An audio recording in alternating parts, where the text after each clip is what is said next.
J'observe le ciel, je regarde vers le nord. Je suis assis au bord du balcon.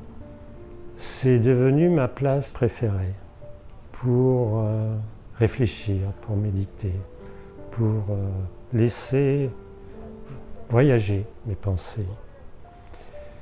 Je suis dans cet appartement depuis quelques années déjà, mais c'est assez récemment que j'ai trouvé cette place. Dès que la lumière revient au printemps, même très tôt le matin parfois, je m'y assieds pour voir venir le jour et le soir pour voir partir la lumière.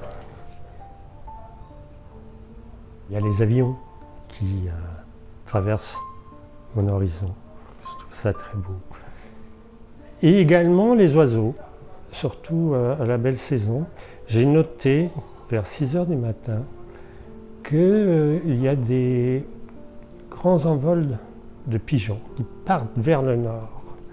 Et je sais qu'il y a des lâchers de pigeons à Vincennes. J'imagine tout à fait que ces pigeons, puisqu'ils prennent la direction du nord, qu'ils vont en Belgique, puisque dans ma région natale, il y a des éleveurs de pigeons. Ça me fait beaucoup d'émotion à voir les pigeons partir vers le nord et imaginer qu'ils atterrissent à Busnal dans un pigeonnier.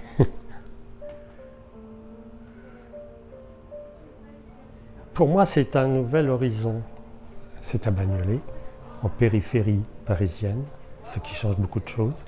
Au-delà du périphérique, Paris n'est pas loin. Paris n'est pas loin.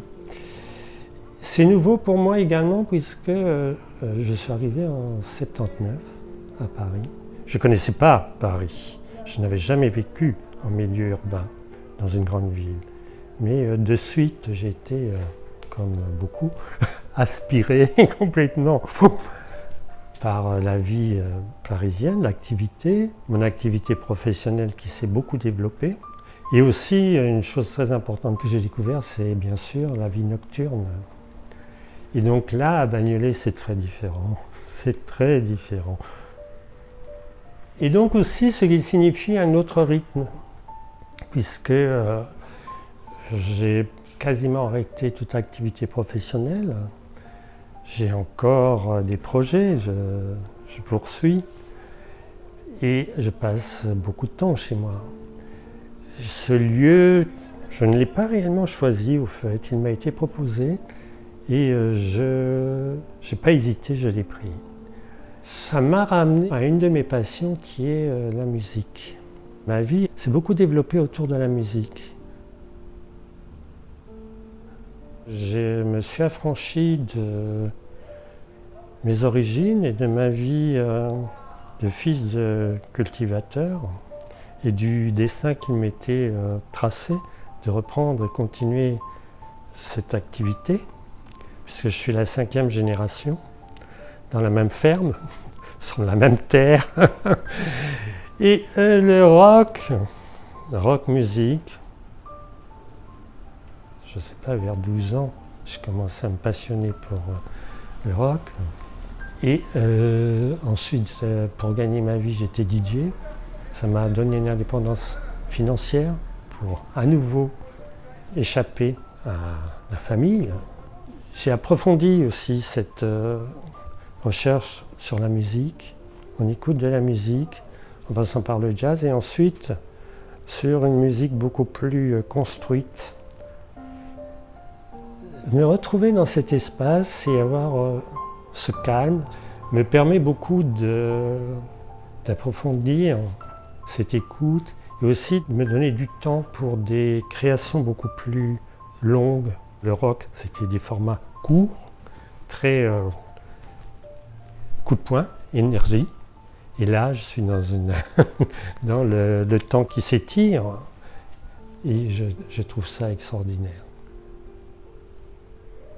Ça m'a révélé quelque chose également, ce nouveau paysage, sa construction qui est assez étonnante sur son anarchie. C'est non construit au fait. Au niveau d'urbanisme, mais il n'y en a pas. Ça s'est construit de briques et de broc, à différentes époques. Autour, on a des petites maisons ouvrières avec des petits jardins, des petits ateliers, quelques immeubles HLM qui sont dans l'horizon. Et tout ça construit un paysage. Avec des couleurs aussi étonnantes, puisque j'ai retrouvé et la brique, la tuile, chose que je n'avais pas à Paris. Donc ce lieu m'amène au silence, à me replier sur mon passé, sur ce que j'ai fait, ce que j'ai vécu. Et aussi, ça m'ouvre de nouvelles perspectives, avec un autre rythme. Découvrir de nouvelles choses et approfondir.